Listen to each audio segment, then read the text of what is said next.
My sister-in-law has been making comments about how edgy I am and that I'm a disgrace that must have skeletons in my closet because of it, so my boyfriend surprised her and revealed the skeleton in our closet, and she slapped me.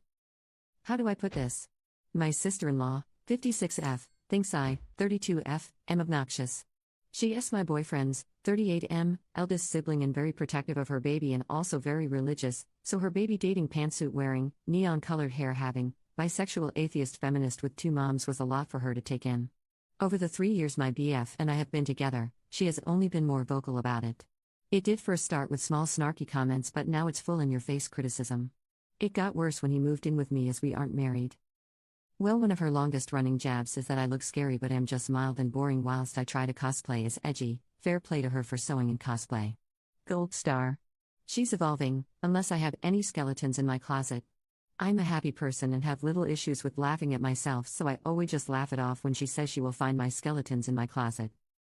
It was my birthday recently, so we have everyone over, and when my BF went out for decorations he returned with a plastic skeleton and held it up, with that "we're so immature but you're in, right?" look on his face and said, "You thinking what I'm thinking?" And fudge me, I was. This cheeky jerk was giving me an offer I couldn't refuse, and I laughed and said, "You son of Sith, I'm effing in," so we set the trap. Well, surely enough, Sil was busy telling anyone who would listen that we're unmarried, sleeping in the same bed, I smoke weed, she could smell it. The usual, and I ignored her, and then she went on about me cosplaying as edgy and not being an authentic person, and someday she will find my skeletons in my closet. My BF started to laugh and I said, "Oh, you didn't notice?" And walked her to our coat closet near the front door and opened it. There was Skeletor the skeleton propped up against the corner. We had a good laugh and my Bill said, "Fudging hell, you finally found it," and when I turned to her, it went from a good-natured laugh to a nightmare. She was red in the face, silent, and crying. She slapped me and left without a word. I was stunned by the slap and not even prepared to deal with stepmother-in-law who asked me if I was happy mocking the woman who raised my BF and that I'm such a disrespectful butt, but this was a new low. She and a few others started telling me how much trash I was for embarrassing Sil and mocking her in front of everyone. The party naturally died from the party foul wounds and was DOA, so most everyone left within THR hour. BF has been trying to cheer me up and took me to see Deadpool and got me takeaway so we can binge watch our show and veg out, but Sil texted me a paragraph about how she's tried with me, but I am determined to be a morally corrupt violation of her family, and she is devastated that I hate her enough to make a mockery of her. I replied back an apology that I hurt her, and I genuinely thought it was just a laugh we could share, and offered to take her to lunch to talk it out. She said she was disinterested in dealing with me further, and when my BF wised up and leaves me, she will celebrate. There are texts from others and group chats where I am being torn apart as vicious and malicious, and my mind is boggled. I know there are 100% times that when a person says it's just a joke they are astronomically the jerk. So am I the jerk here? Update 1. Facebook is such a pain. Sil took to social media and made a post and tagged me. It was a novel long, but the short of it is that I am a hateful woman who doesn't respect parental figures, and it must be because I am an orphan. According to post, I am on drugs and lured her baby unto them too. I've turned him against God and his family. My man damn near blew the lid off our home when he saw it, as he is on FB more than me. He called her and demanded he take it down. The damage was pretty much done. Family out the woodwork are sending me rehab center links, church counseling links, sex addiction help, and my personal favorite is before me and after me photo comparisons, where before me is a photo of him in church with his family at a Mother's Day service, and after is a snap of him at a concert with his tattoos showing, drinking and clearly drunk. Some people even came to the house to stage an intervention. My guy only started to shout and make them leave our home when I was referred to as a classless and shameless slut. Let me transparent, we use THC and weed, but it's legal here and we have jobs and maintain a good life. The after me photo is not actually when we were dating, it was beforehand. And I am not an orphan. Sil is married to an alcoholic who just recently got hammered. Abed wrecked their car, then got arrested for being belligerent with the police and refusing to leave after his car was towed. All over some freaking dummy? Oh, and I am a shameless slut. So that one felt like a compliment. So I talked with him about limiting contact and he got upset. He loves his family, and despite this freak show, he loves his sister. He got stressed out and started to have a panic attack. I helped him recenter, got him water and held him until he was calm again. He asked we give it a bit of time to die down and he will try to talk sense into Sil. So we're giving it time. I'm not mad at him. I know this is hard for him, but this is crap, and I am being bombarded with texts and even emails telling me I am some demon woman who is shooting up my soul, who hates Christians, and none of that is even true. It's just a lot and I am hating every moment. Update 2. Well, I am out of emotional real estate here, but here goes everything. I have a feeling this isn't going to be short, so TLDR, Sil is depressed and self-harming after we cut her out and BF is clearly hurting. I guess I have to start naming people as this is becoming something of a saga. My BF Dean, I'm a supernatural fan, so Sumi lol, sat me down a few days after my last post. He was very, very calm, and that was my first sign that I needed to gird my loins because I was in for a doozy. For background, generally, I am the calm, logically lead one while he is passionate and deep feeling.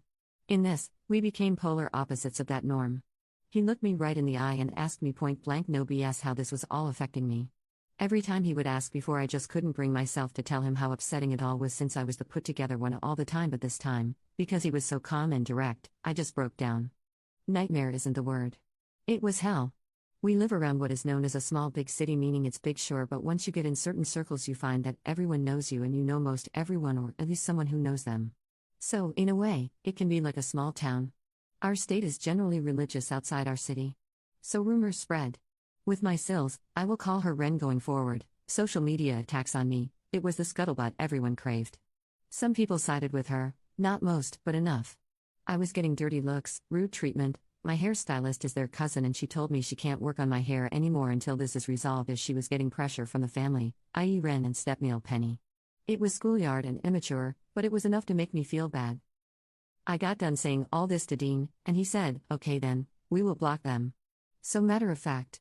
I knew it costs a hard thing to decide on for him, as he loves the life out of his family and they are Hiyu world, so I pushed back at the idea, saying as much and that I could never stand in the way of him and his whole family. I started to cry harder, and he had to sit me down and get me some wine and water and blanket burrito, ed me and hugged me until I could talk again. I said I couldn't live with myself knowing I made him choose me over his family, and he said I hadn't made him, they did. We then started talking logistics because he wasn't budging. I was sad the whole time, because I am usually tough and have a don't give a bad attitude, but he is so close to them and I am not overly close with most of my own family. I hated taking something so rare and beautiful away from him, my fault or no. We cut them off. Blocked almost everyone after sending a text what was happening and why. And worse, it was Ren's birthday party the next day. I took my guy to a festival happening in the city so he wouldn't have to think about it, and we were out until 2 or 3 the next morning. When we got home, our neighbor said we had a lot of people coming to knock on our door. 1 or 2 at a time. And a couple then asked our neighbors if we were home. Later, when I was making lunch, the police came by for a wellness check. They said his mother is concerned about him. Him. Not me. Just him. Dean said coldly that his mother is dead, and if his father's wife sent them, he wanted it on record that they were not in touch and he wanted no contact. Penny was at our door by dinner. Some of this was before I got into the room because I was cooking, but Dean told me he heard a knock and thought it was the neighbors and opened without looking. Ren was standing there, eyes red as if she had been crying. She asked to come in and he said no, so she started to cry, loudly, and I heard it and came to see what the fuss was. She had fallen into him sobbing and wailing, asking what she did that was so wrong that he's treating her like this. That he's her baby, and she loves him, but he is so cold and mean to her now and all that BS. I was angry, but I saw his face, he was tearing up and pushed her away, asking her to leave. That's when she saw me. She was sobbing an apology like, I am so sorry if I ever made you feel like you're not family. You won. Please don't take my baby from us. She went on to say if this is about their religion then they won't pray around me and stuff like that, and when she finally stopped rambling I said it was not about their religion. I am atheist, sure, that's my choice. But I don't mind people having faith in something. I actually somewhat envy people who do, as I just don't and probably can't. I told her it was about my treatment from her and others in the family. That I was cast as the villain for almost 3 years and I was prepared to grin and bear our whole natural lives, but then she gets nastier with me with a gossip mill, and above all that, she put hands on me. She had the absolute gumption, gal, to slap me, and the family collectively decided to let that slide. I won't tolerate physical abuse. I had an abusive ex. I won't be accepting that. Ever. Honestly, that was the singular thing that made me realize 2 things: she will never respect or care about me, and more, that I can never respect her ever from that moment on. It all just flooded out me. I never yelled. I was just firm and direct about it. This is what happened. This is the hurt you did, and here are the consequences. She practically collapsed in our home wailing by the time I finished, and she would interject, okay, you hate me, I get it, or I'm sorry. I'm so sorry, and things like that. I asked Dean to get her water, and he did. When he returned and handed her the glass, he said she should drink something, and she shook her head and said that she couldn't. We asked her if she hurt herself getting to the ground, and she just got really calm and wiped her eyes and had this weird frown, tears still streaming down. She told us that she came to apologize, and she apologized, but we've been clear we don't want anything to do with her or the family, and that breaks her heart. She can't eat or drink anymore because life is not worth living knowing Dean hates her. Dean shook his head but said nothing other than don't mistreat yourself like that. That's not fair. Then she just walked through the door and said that I won, he's mine, and to please take care of him for her. The moment the door closed, Dean started to cry. I tried to comfort him, but he pulled away. He said he isn't mad at me or anything, but that was just a lot, and he feels like trash. He told me he knew she was being manipulative, but he almost wanted to take her apology because it's just been so hard, and she will spin this somehow to make us look as callous and hateful as possible, and his father would be ashamed of him. A week goes by, and Dean has cheered up a bit. He apologized to me for crying, to which I said he never has to apologize to me for his feelings or crying or anything like that, and that I am proud of him for being rational in an entirely irrational moment. He is making friends and picking up hobbies where family events would be like instead of Mass and Sunday dinner. He goes to shoot hoops with a community group, he signed up for a patch on the community garden, and he's been taking the time he would usually take to hang out with Penny and help around the house to volunteer at the animal shelter down the way from our home. He came home this past Monday in a bad mood. He was honest that he was upset and would be bad company, so he needed space, so I obliged and went out with a friend. When I came home, he asked me to sit down and said he logged into social media, and a friend messaged him a post that Penny made about Ren asking for prayers.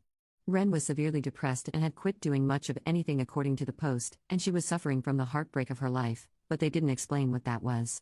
This friend of Dean's comment if there's anything we can all do, and Penny replied pray and nothing more. Yesterday rolls around and Bill Teddy calls, he's not blocked or cut off because he's been having our backs, to tell us Ren is in the hospital as she tried to take all of her meds at once. She's been asking for Dean.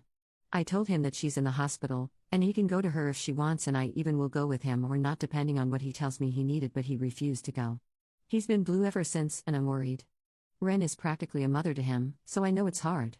I feel like trash because this is really all because I agreed to some stupid joke to fire back at hers. Normally, I would just say these are manipulation tactics, but to down pills out of spite is some next level commitment to the bit, and I feel like I've really shattered my man's world. I don't know if I need to give him time, or sit him down right now, or up our therapy, or take him on a vacation or what. He's my person. I hurt when he hurts. And we're hurting right now. Sorry this went so long, I guess I had more to say than I thought. Commenter 1. Does anyone else think she might be Dean's bio mom? There is an 18-year age gap between them. Commenter 2. Possible. I was 13 when I learned in an argument my sister was my mother and mom was my grandmother. Fudged me up for 20 years. Update 2. We've endured a lot from his family at this point. From them calling into my job to complain about me, to the police coming by because I am abusing him. I won't make this another War and Peace manuscript by typing all that happened out, but it's been a lot. Dean got a job elsewhere in the state. It's been a roller coaster for him. We talked it out and he accepted. He doesn't want to be near family anymore. Well, that Medusa of a woman found out and Teddy told us she's throwing a fit. So I just knew she would come around soon. I told Dean this and he looked at me and said, "You think so?" And I said, "I know so." So he came home that next day with more skeletons. They are propped up around the porch, in the yard, and next to the garage. They have names. He named them. Boney Stark, Meryl Monroe, Tibia Turner, he's given them backstories. The man has lost his mind, lol. Sure enough, she showed up. We have a ring cam now, so we both got alerts and saw her coming. He got up and said he would take care of it, so I just watched the cam and stayed in bed. He tells her to leave and she demanded to know why he was moving. She was blaming it on me, making it seem like I bullied him into the job and he needs to come to his senses and leave me. He refused. So she slapped him. Twice. Then started to cuss at him, hitting him with her fists, and he backed up and pushed her away. Then she falls and starts to scream that he's hit her and that he's a monster and she's calling for help. She woke up the whole neighborhood with her BS. Dean was doing his best to stay calm but opened the door and told me to call the police. And I watched her smugly say that if he dares, she will tell them that he and I attacked her. And shows him her arm, and says she had the injuries, and no one will believe him. He just stared at her and went inside. She went nuts and threw Boney Stark into the rosebushes. Then, she sat on our porch just chilling until the police arrived. She threw on the waterworks the moment the cop car pulled in. She actually had gotten out of the chair meant for Boney, lay down on the stairs and started to cry. Police sorted this pretty quickly because as Oscar-worthy of a performance she gave, we had footage. It was my turn to be smug. I cast it on our large TV for all to see. She cussed me out saying I was a batch and a loser, a harpy who charmed her baby and lunged for me. Dean got in the way and told her to get the F out of our house and that she's disgusting and manipulative. He then said, "I'm not your baby. And you know what? Thank you. Thank you for showing me who you are. Now I can't wait to get away from you. Good job. I think she figured it all out in that moment because this time when she cried, I believed her. She just sobbed and the cops took her outside. We had her legally removed and put in a request for a restraining order. We currently have a temporary one for the case to be reviewed, but it expires after we move, so now we are just being careful about our information. Dean was really sad the first few days but now is excited. He keeps talking about the city we are moving to. It's very fun, odd, and has a lot of live music and events. I know he will mourn it once it catches up with him, and he's keeping busy to not think about it too much, but it is good to see him smile. I miss that. The family tried harassing us, but he would forward the footage and tell them if they don't want him to go fully NC to cut it out and keep her under control. Sometimes it makes him cry and other times it just makes him mad. I've asked if he wanted me to take over some of this and he says no. He just wants us to ride this out, pack up, and get settled in the city. Oh, and the skeletons are coming with us. Update 3. Turns out when you threaten to go no contact and follow through, tunes change. Sil can't contact us due to a restraining order, so she tried to lean on other members of the family. No one really buckled under that pressure aside from a stray mishap here or there, but we would be quick to block. Dean has been very protective since everything happened and we've since moved, and yes, we brought the skeletons and we have more now. It was fine all until Smeel contacted me directly asking me not to talk to Dean yet, but she is worried this has gone on too long. Sil had thought herself pregnant back in July, but it turned out not to be the case. But since then she has been insistent she is having a baby with Smeel and some other members of the family. Dean and I were not aware of this. Sil then, according to Smeel, accidentally called Dean her son in front of the extended family after we moved. This has put it in her head that this might be possible. I don't know quite what to do. I haven't told Dean about this yet because it's ridiculous and sounds too much like a soap opera or something. And he's finally in a good place and staying no contact. We are closer to my family, not related but the closest I've got to family really, and we've had a full social calendar since we've moved. I told a friend about this and she says I have to talk to Dean about this so he's not blindsided later, and I would normally agree, but I hate that this woman has been on our minds so much of the time all the time and don't want her to continue to ruin what we have. I'm going myself the weekend to figure out if I will tell him or not. In the meantime, I got him a new skeleton named Manfred from his favorite video game, hopefully to keep things light. Update 4. So Dean and I have moved. I started a new job here and Dean's been thriving in his. Since my last post it's been pretty quiet. I told Dean about the weird slip-up his sister said calling him her son. He didn't really react at all at first. About a month later, as we are moving, he packs our files and important documents and he went through them. He asked me if I thought it was possible and I just said I didn't really know. We made the conclusion over time that it could be true and it could simply not be true. By either way, the woman he calls his mother remains just that and he keeps her memory. Whatever his sister is biologically doesn't matter. He's cut off most of his family, and we've started to build a life here in our new city. Teddy visits sometimes, but it's mostly just me and Dean. We recently got engaged after we adopted a dog and he joked that now that we have a child, I should make an honest man out of him. It's a lot happening, but after we had our fun with skeletons at our new place, we literally dressed them for every odd holiday or legit holiday, doesn't matter to us, and added some wolf name tags and costumes. It's safe to say this is just tradition now.